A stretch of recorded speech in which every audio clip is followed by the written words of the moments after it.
Parlez-moi d'IA. Mesdames et messieurs, bonjour. Je suis un super ordinateur Karl, cerveau analytique de recherche et de liaison. C'est une machine qui ressent les choses. On nous raconte n'importe quoi sur l'IA. Alors, qu'est-ce que tu en dis, Kit? Moi, je n'en dis rien du tout. Que la créativité, elle reste du côté de l'humain. Parlez-moi d'IA, présenté par Jean-Philippe Clément. Bonjour à toutes et à tous. Aujourd'hui, nous allons profiter de la présence à notre micro d'un grand spécialiste pour se faire ou se refaire une introduction et un état de l'art sur l'IA à l'automne de 2025 du coup. Alors accordez-vous 30 minutes pour interroger une nouvelle fois le phénomène intelligence artificielle sur ses aspects sociaux, culturels, éthiques, techniques et politiques. Cause commune 93.1 FM. Vous êtes bien sur Cause Commune, la voix des communs, la voix des possibles. Vous nous écoutez sur le web, cause-commune au singulier.fm et sur notre app mobile, sur 93.1 FM et le DAB+, et sur votre plateforme de podcast préférée. Merci Olivier Gréco, notre directeur d'antenne, de nous permettre cet espace de liberté. Chères auditrices et chers auditeurs, ce ne sont pas que des mots et une intro un peu trop générique. Si vous appréciez Parlez-moi d'IA, vous avez un super pouvoir, facile à activer. Likez, partagez notre émission pour nous emmener un peu plus loin. Si vous avez un iPhone, prenez 5 secondes pour nous retrouver avec votre navigateur sur Apple Podcast et nous mettre 5 étoiles. Nous avons besoin de vous et cela nous fait connaître car ça manipule les algorithmes. Et c'est cool de manipuler un algorithme. Vous écoutez Parlez-moi d'IA. C'est la rentrée des séries. À côté de la série réalisée en partenariat avec l'AFNOR sur les expérimentations et déploiements de l'IA dans les collectivités locales, je vous propose une série pour reprendre de la hauteur sur notre sujet favori. Pour cela, j'ai la chance de recevoir un grand spécialiste du domaine. Il est professeur, vous allez voir, très pédagogue. C'est un militant de l'éducation populaire numérique dès l'école, peut-être qu'on en reparlera aussi. Et c'est aussi pour cela que dans le cadre de plusieurs émissions, il a bien voulu revenir avec nous sur les grandes notions.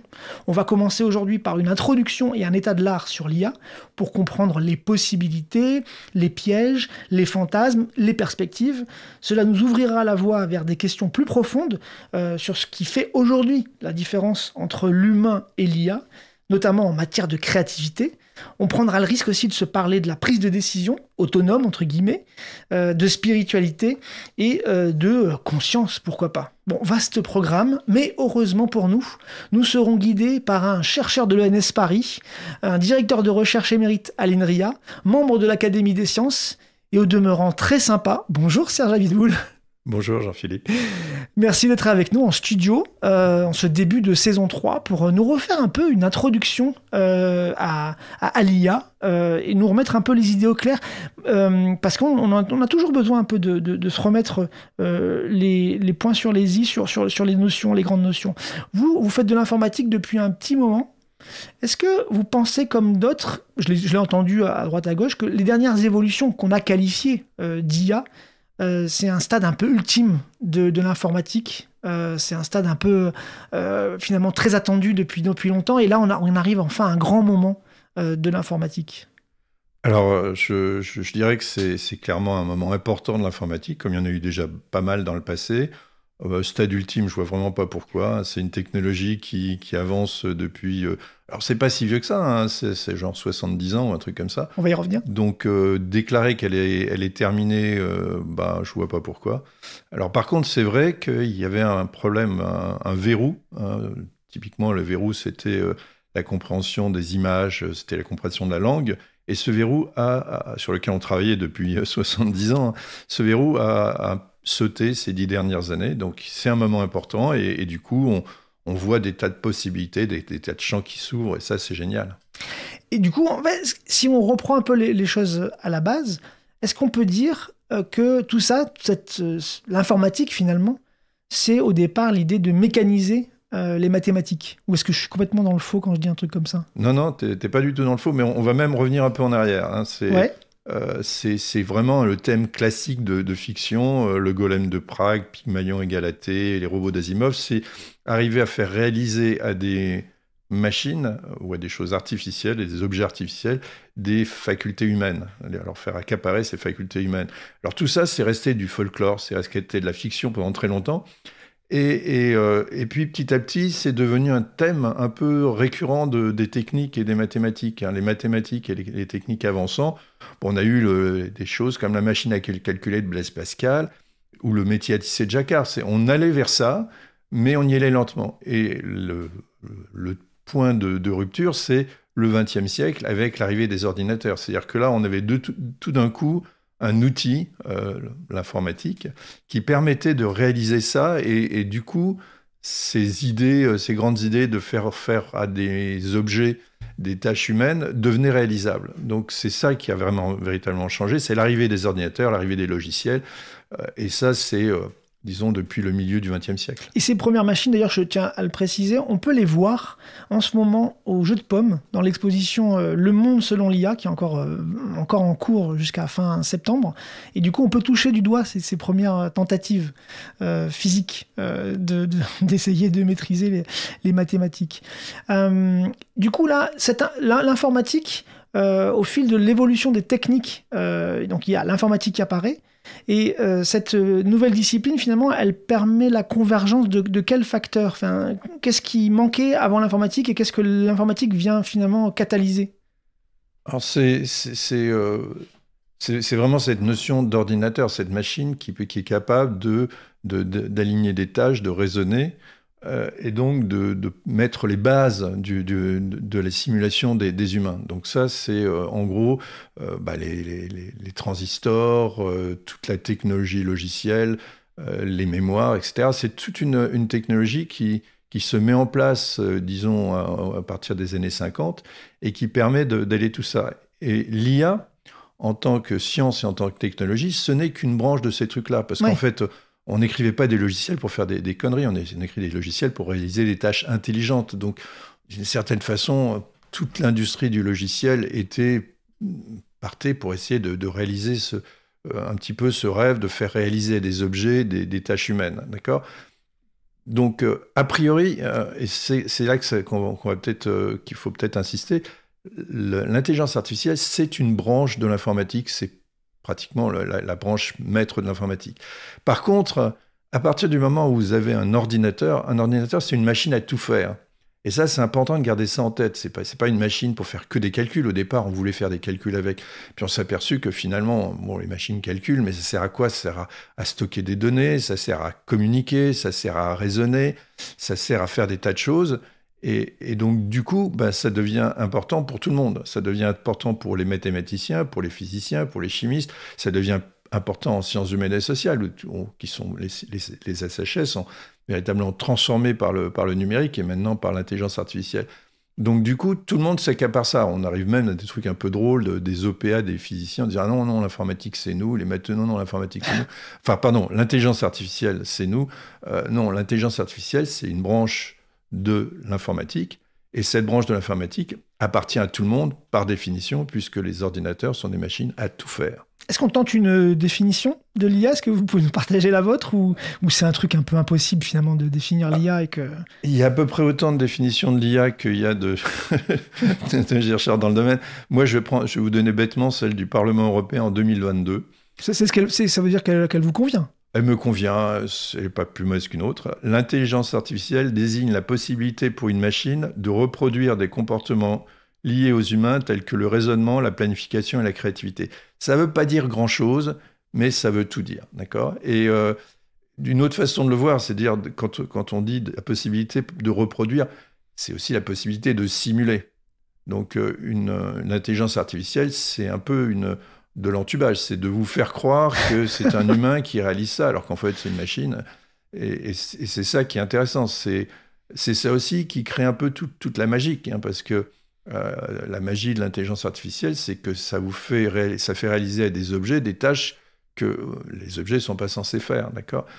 Ça explique aussi tous les fantasmes autour et toutes les craintes, parce que évidemment, c'est quand même bizarre d'avoir un logiciel qui fait des trucs aussi intelligents. Et si on rentre un peu dans la précision finalement de la définition, il y a différentes formes d'IA. Est-ce que vous pouvez nous les expliquer un petit peu ? Ça, c'est compliqué parce que quand on dit IA, le mot est tellement générique, il y a tellement de formes et de domaines qui sont concernés qu'à un moment donné, on se perd un peu. Peut-être que si on reprend des définitions peut-être plus informatiques, justement, on peut mieux comprendre. Vous m'aviez dit en préparant cette émission qu'il y avait différentes formes d'IA. Oui, bien sûr. Et ce qui est un peu gênant, enfin pour les techniciens que nous sommes, c'est que le grand public en général voit le dernier truc à la mode comme l'IA et a l'impression qu'il y a une IA, il y a un logiciel, il y a une machine qui fait tout. Ça, c'est du pipeau, d'accord? Donc, on peut en gros classifier les IA en grandes familles. Oui. Mais c'est un peu arbitraire, mais quand même. D'abord, il y a ce qu'on va appeler les IA symboliques. C'est les IA qui travaillent sur des nombres, des structures comme des arbres ou des graphes, des formules mathématiques. C'est l'IA qui va vous permettre, par exemple, de vérifier qu'une preuve de théorème, ou de regarder si un logiciel est correct ou pas correct, ou de trouver si une formule logique a des solutions ou pas. Donc ça, c'est l'IA symbolique. C'est peut-être celle dont le grand public est le moins au courant, familier, ouais. mais c'est celle qui a quand même eu depuis 50 ans des progrès considérables que vous retrouvez dans votre téléphone ou dans les grands ordinateurs qui calculent la météo. Et c'est encore une IA qu'on peut voir agir, dont on peut comprendre le cheminement. Alors, c'est une IA qui est développée avec des algorithmes, comme toutes les IA, mais celle-là, en gros, on lui dit ce qu'il faut faire, et donc on peut d'une certaine façon, vérifier qu'elle le fait ou pas. Quand elle donne une preuve de théorème, on peut vérifier sa vérification, etc. D'accord. Ça, c'est l'IA symbolique, première famille. Ensuite, il y a une deuxième grande famille. Alors là, on rentre un peu dans les fantasmes. C'est l'IA statistique ou l'IA apprentissage automatique ou l'IA neuronale. Il y a plein de noms et c'est pas tout à fait la même chose, mais en gros, en première approximation, on va dire que c'est la même chose.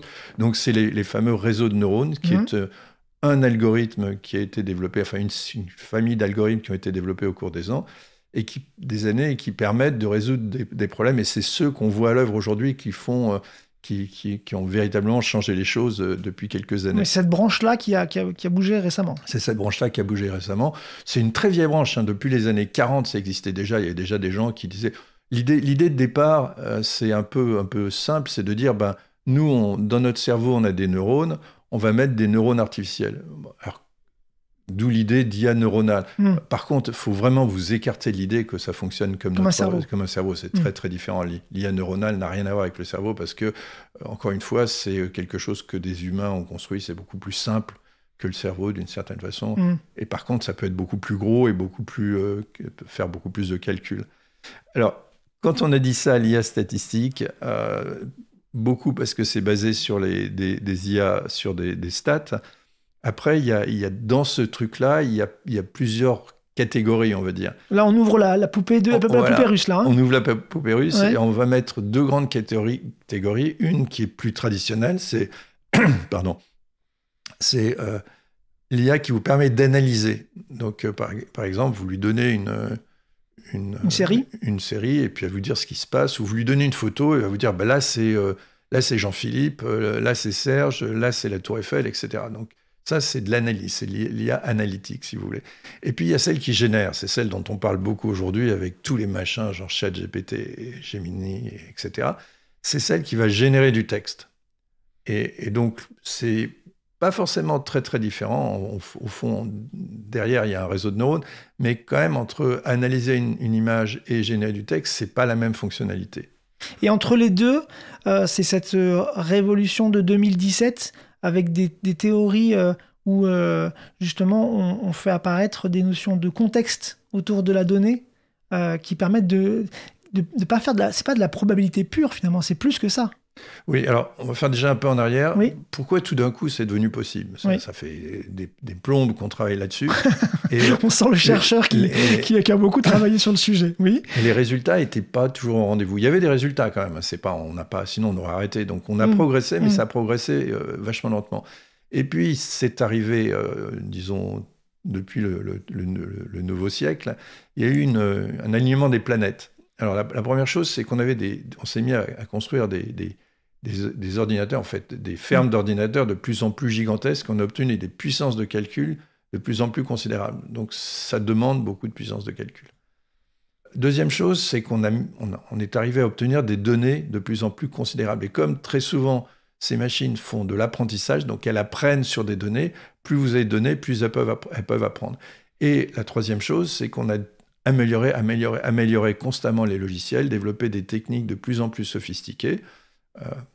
Et c'est ça, cette conjonction des planètes qui a fait qu'à un moment donné, on s'est mis à résoudre des problèmes qu'on n'arrivait pas à résoudre avant, comme par exemple d'arriver à générer du texte. Ça, c'est quand même quelque chose qui... Enfin, on l'a vu arriver avec ChatGPT chez vous et moi, mais dans les laboratoires, ça existait déjà, mais c'est pas si vieux que ça. Alors, il y a un autre point sur lequel c'est très important, c'est le fait que les logiciels qui comportent ça, les algorithmes sont très complexes. On a tendance à sursimplifier. C'est très souvent quand on voit des gens qui essaient de vulgariser la technologie, on a l'impression que c'est vachement simple, il suffit de calculer la probabilité du mot suivant pour faire une IA générative. C'est pas si simple que ça, d'accord ? C'est pas si simple que ça parce que, d'une certaine façon, il faut, par exemple, un plongement lexical qui va regarder le mot dans son contexte et puis étudier tous les contextes de mots. Et c'est beaucoup plus sophistiqué, ça demande beaucoup plus de calcul. Et ensuite, il y a toute une gamme de choses. On peut apprendre, comme on vient de le dire, à partir d'un corpus plus ou moins noté. On peut apprendre à partir d'humains qui corrigent les erreurs. Dans ChatGPT, le chat, c'est on regarde ce qui se passe et puis on corrige les erreurs. On peut apprendre par renforcement, c'est-à-dire que quand les gens sont contents de ce que fait l'apprentissage, ils lui donnent un peu un bonbon, et s'ils ne sont pas contents, ils disent non, c'est pas bien, avec des points, et puis finalement, le logiciel s'améliore. En fait, on combine toutes ces techniques. Donc, c'est pas aussi simple qu'on veut bien vous le dire. Et à force de trop sursimplifier, on arrive à dire des bêtises, quoi. À la fin, on a des produits finalisés qui tournent, mais qui viennent de ces différentes branches. Mais il faut bien comprendre qu'aujourd'hui, ce qu'on a entre les mains, c'est finalement des cocktails de toutes ces IA. On n'a pas l'IA générative. On a l'IA générative qui va utiliser aussi des IA de reconnaissance d'image, qui va utiliser potentiellement d'autres types d'IA. C'est un peu un mélange, finalement, et peut-être même d'ailleurs de l'IA symbolique derrière tout ça. C'est peut-être un mélange de toutes ces branches qui finit par être mis entre nos mains. Tu as tout à fait raison. Et d'ailleurs, c'est ça qui est intéressant, c'est qu'on est dans une phase de transition. Et quand moi je vois des gens se mettre à lister tous les problèmes des IA génératives, je leur dis attendez, calmez-vous un peu. Déjà la génération aujourd'hui a corrigé un certain nombre de problèmes des IA génératives de la première génération. Ça n'a que 3 ans. Ça n'a que 3 ans. Et en particulier, on peut combiner des tas de techniques. Donc, en prenant par exemple la combinaison entre l'IA statistique et l'IA symbolique, maintenant, on a des trucs qui sont absolument géniaux, comme des trucs qui permettent de démontrer des théorèmes. Alors moi, je vais juste donner un exemple, ça s'appelle Deep Geometry. C'est DeepMind, une filiale de Google, qui a fait ça. Ils ont pris les problèmes de maths qui avaient été donnés aux Olympiades de mathématiques. Ils ont pris les problèmes de géométrie qui ont été donnés aux Olympiades de mathématiques. Et leur logiciel en a résolu la plus grande partie. Alors bon, pour des logiciels dont on n'arrête pas de nous dire « mais non, mais ils ne savent pas ce qu'ils font ». Non, mais attendez, ils ne savent pas ce qu'ils font, mais ils ont pris des problèmes de géométrie, ils les ont résolus. Alors comment ils ont fait ? Je vais donner une explication qui n'est pas vraiment précise, mais qui va donner l'idée, c'est qu'ils vont combiner d'un côté les IA génératives qui vont se dire tiens, voilà une preuve de ce théorème. Ils vont inventer un truc complètement pipeau, d'accord ? Ils vont le filer à un vérificateur de théorème. Le vérificateur de théorème, lui, c'est de l'IA symbolique, il est carré, il vérifie pas à pas, et il dit non, là c'est pas vrai, il y a marqué donc, et c'est vraiment pas donc. Pourquoi donc ? Il va repasser à l'IA générative, et puis il va y avoir une espèce de ping-pong. Ça se passe pas vraiment comme ça, mais un peu l'idée. C'est qu'à la fin, la conjonction entre cette IA générative qui invente, qui imagine des preuves, et l'IA symbolique qui les vérifie, clac, ils ont les preuves. Et ça, d'une certaine façon, la plupart des problèmes qu'on citait sur les IA génératives il y a quelques années, quand ChatGPT est sorti, sont en train d'être résolus. Oui. Une question qu'on a souvent entendue, c'est « elle donne des citations bidons ». Oui, elle invente des citations, c'est normal. C'est une IA qui en a appris à inventer. Donc elle invente. Et si vous lui demandez une citation de Lao Tzu, elle va vous donner une citation sur le sujet que vous voulez. C'est son boulot, d'accord ? Par contre, si vous lui dites, voilà, là j'ai une base de données de citations et je voudrais que tu me trouves une citation là-dedans, elle va trouver une citation là-dedans. Donc ça dépend de ce que vous lui demandez. Ouais, il y a aussi l'humain dans la boucle qui doit pouvoir agir et faire fonctionner correctement l'IA. Finalement, la capacité un peu bluffante, c'est le langage, c'est la capacité de discussion, et où derrière on voit pas effectivement tout ce que vous venez de décrire en termes de mécanismes de construction de réponses. Est-ce qu'il y a quand même des limites finalement à ces IA génératives? Est-ce que ces IA génératives aujourd'hui, automne 2025, on connaît quand même quelques limites dont on se dit ça va être difficile à dépasser. On en a dépassé beaucoup, mais il y a quand même des choses que on sait que technologiquement, on va avoir du mal à le dépasser. Alors, encore une fois, si on dit les IA génératives, je ne sais pas, il y a pas mal, il y a sûrement des tas de limites. Mais quand on dit on va combiner toutes les techniques qu'on connaît, plus les techniques qu'on ne connaît pas encore et qu'on va développer demain matin et après-demain matin, moi, je ne vois pas trop les techniques. Alors, je ne vois pas trop les limites. Alors, encore une fois, on se calme un peu. Il y a des limites théoriques. Et on sait, par exemple, qu'il y a des problèmes qu'on ne saura pas résoudre, quoi qu'on fasse, qui sont indécidables. C'est-à-dire qu'il n'existe pas d'algorithme pour les résoudre. Donc ça a été démontré mathématiquement. On ne va pas passer au-dessus de ça. Il y a des problèmes sur lesquels on sait qu'ils coûtent extrêmement cher. C'est-à-dire qu'on pourrait peut-être les résoudre, mais avec les technologies actuelles, avec les machines actuelles, il faudrait des milliards d'années avec les ordinateurs les plus puissants de la planète. Donc c'est en gros, en pratique, on ne sait pas les résoudre. Donc ça, ces limites-là existent toujours. Par contre, si le but que tu prends, c'est de dire, ben voilà, il y a une tâche cognitive que des humains savent faire, savent réaliser, et dire ce que c'est, d'accord ? Moi, j'ai tendance à ne pas voir pourquoi on ne pourrait pas faire cette tâche avec une machine. Mais encore une fois, là, on est là, c'est une opinion personnelle, ce n'est pas scientifique. Tu trouveras facilement des scientifiques qui diront que je raconte des conneries. Donc, on n'en sait rien. Pourquoi mais bon, je peux essayer Oui, tu as forcément des arguments derrière pour je peux essayer ton... d'argumenter un peu. Alors, peut-être mon argument principal, c'est que depuis que j'ai commencé la recherche, on n'a pas arrêté de me dire, des gens n'ont pas arrêté de me dire, ouais, non, mais ça, les ordinateurs peuvent le faire, mais ça, on atteint les limites, ça, ils ne sauront pas. Donc, à un moment donné, j'entendais, mais jouer au niveau d'un grand maître d'échecs, c'est pas possible. Bam, ils l'ont fait. Ensuite, ils ont dit, non, mais les échecs, c'est facile parce que c'est juste plein de trucs à essayer. Le Go, c'est vachement plus compliqué, jamais ils y arriveront. Bam, ils l'ont fait. Le grand verrou, d'ailleurs, on peut parler un peu d'AlphaGo, parce que c'est un exemple qu'on a vu ensemble en préparant l'émission. AlphaGo, c'est un principe, on vous parliez de l'apprentissage par renforcement, et c'est un peu le grand exemple de cet apprentissage-là. Alors, c'est un grand exemple de plusieurs choses. Premièrement, c'est un grand exemple de l'apprentissage supervisé, c'est-à-dire qu'on lui a donné dans un premier temps toutes les parties de Go qui avaient été jouées par des grands maîtres, et on lui dit voilà comment on joue au Go. Et il a analysé toutes les parties de Go, et puis il les a appris, et puis il a essayé de faire pareil. Et il est arrivé au niveau des grands maîtres. Et puis après, ils ont fait ce qui s'appelait Alpha 0, c'est-à-dire en disant non, mais tu vas oublier comment jouent les grands maîtres, et tu vas jouer tes parties contre toi-même en utilisant ce que tu appelais l'apprentissage par renforcement. C'est-à-dire que quand tu gagnes la partie, tu t'aperçois que tu mets des points en disant « mais là, c'était bien, puisque j'ai fini par gagner ». Par contre, quand tu perds, j'ai perdu, pourquoi ? Parce que ce mouvement-là n'était pas terrible, d'accord ? Et tu vas jouer, comme on a plein de temps de calcul et qu'on a des grosses machines, tu vas jouer des milliards de parties contre toi-même.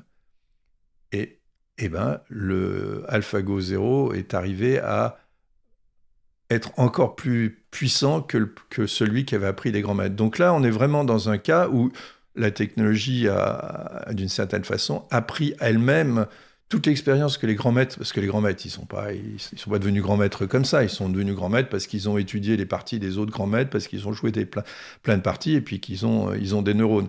Et bien là, d'une certaine façon, la machine, elle a des neurones, et elle a joué des tas de parties contre elle-même, et elle a appris de ses choix. Bon, donc là, effectivement, on en reparlera au moment de parler de la créativité. Il y a eu un moment de créativité de l'IA qui a beaucoup appris. Je ne vais pas spoiler, oui, on parlera de ça avec la créativité. Et du coup, dans les perspectives, parce que voilà, il faut qu'on passe un peu à la partie perspective. Donc, on a un peu l'impression d'être à la croisée des chemins, justement, avec des techniques qui produisent des résultats très impressionnants, mais qui ne sont pas toujours parfaits, effectivement, qui sont parfois un peu critiquables. Finalement, c'est quoi le problème pour se dire c'est quelque chose, c'est un moment important et les résultats possibles vont aller dans le sens des attentes. Qu'est-ce qui manque à ça? Est-ce que c'est notre manière d'aborder le sujet? Est-ce qu'il y a des manques particuliers? C'est une bonne question. Et en même temps, t'es hyper exigeant parce que c'est en train de transformer complètement les entreprises, c'est en train de transformer complètement les assos, c'est en train de transformer complètement l'éducation. Je suis un peu dur, la fiabilité s'améliore quand même. Et tu demandes pourquoi ça ne va pas plus vite. Alors oui, on peut se poser la question pourquoi ça ne va pas plus vite, mais moi je vais juste donner des exemples. J'ai parlé d'IA dans un grand groupe public, j'ai parlé d'IA dans une grande entreprise, j'ai parlé d'IA dans une association. Et à chaque fois, j'ai posé la question, à chaque fois, le point, c'était les dirigeants, les cadres, voulaient savoir comment l'IA allait transformer leur boulot. Ils ont bien raison de se poser la question, d'accord? Et en arrivant, je posais la question aux gens qui étaient dans la salle, mais est-ce qu'il y a parmi vous des gens qui utilisent déjà l'IA, notamment les IA génératives, dans leur travail quotidien? À chaque fois, grande masse de gens l'utilisaient déjà. Donc les patrons se demandaient qu'est-ce qu'on va faire, hein, les cadres se demandaient qu'est-ce qu'on va faire, les gens, ça était déjà approprié. Donc ça va quand même très très très vite. Alors maintenant, pour revenir quand même à ta question et pas l'évacuer, il y a déjà des techniques qui sont mises en place et qui sont en train d'être utilisées de façon assez considérable. Par exemple, pour ce qui est de la recherche d'informations, il y a les RAG, Retrieval Augmented Generation, qui sont en train de s'imposer. C'est-à-dire que pour faire de la recherche, par exemple sur le web, qu'est-ce qu'on va faire? On va poser une question à un outil qui va aller chercher des pages web, qui va coller ensemble les pages web avec la question, va donner ça à une IA générative et on va avoir une réponse cohérente, utilisant toutes ces ressources. Alors, ça marche avec les pages web, ça marche avec une base de données, une base de connaissances. Donc ça, pour toi, c'est une des techniques prometteuses? C'est une des techniques prometteuses qui s'est déjà implantée. Donc on a déjà parlé du neurosymbolique, mais je voudrais peut-être signer un troisième domaine sur lequel ça va très vite, c'est ce qu'on appelle les agents IA. Ah oui. Alors ça, c'est un peu compliqué à expliquer. Tu vas y arriver. Vous allez y arriver, monsieur. mais je vais quand même essayer. Alors, les IA génératives, qu'on voit, hein, c'est toujours ChatGPT typiquement, on est dans un mode où on pose une question, on a une réponse, et puis c'est comme un dialogue. Bon, c'est sympa, mais les agents IA, l'intérêt, c'est de pouvoir interagir avec tout l'écosystème. Donc, pour prendre juste un exemple, je peux poser déjà aujourd'hui, et déjà des gens le font, hein, une question à une IA en disant, mais qu'est-ce que je pourrais faire je voudrais aller passer un week-end à Barcelone, qu'est-ce que je pourrais faire et qu'est-ce que je pourrais visiter? Voilà, j'ai 4 jours à passer, comment je fais? L'étape suivante, c'est que l'IA puisse négocier mon billet de train, puisse négocier des hôtels ou des Airbnb, etc. Donc c'est l'interaction avec le reste du monde. Et d'une certaine façon, c'est aussi l'interaction avec d'autres logiciels. Donc par exemple, un logiciel de preuve ou ce qu'on veut. D'accord. Donc ça, c'est très prometteur. Ça force un petit peu à sortir de ce cadre. Et puis, on ne comprend pas encore très bien parce que dans l'esprit de chacun, c'est plein de modèles d'IA différents qui vont parler entre eux. Pour d'autres, c'est l'interaction avec des agents logiciels différents. C'est beaucoup de choses, mais ça bouge très vite. Donc je retiens RAG, neurosymbolique et agent IA, c'est les techniques prometteuses issues de l'IA générative que vous voyez aller plus loin aujourd'hui. C'est déjà l'heure de conclure, Serge. C'est pas grave, c'est notre premier, mais pas notre dernier émission sur le sujet. On pourra parler d'émergence cognitive, on pourra parler d'IA générale dans notre prochaine émission. Et d'ailleurs, on va parler créativité, on va parler prise de décision, on va même essayer peut-être de parler spiritualité et conscience. C'était déjà très riche pour une première émission d'introduction et d'état de l'art. Merci beaucoup pour cette première émission. Merci Serge. Merci à toi. Merci à vous, chères auditrices et chers auditeurs. Si cette émission vous a plu, n'hésitez pas à utiliser votre grand pouvoir, liker, partager pour aller plus loin, parce que ça stimule l'algorithme pour nous proposer à d'autres. Et puis n'hésitez pas à commenter sur Apple Podcast le podcast. Restez sur 93.1 FM sur Cause Commune. À bientôt.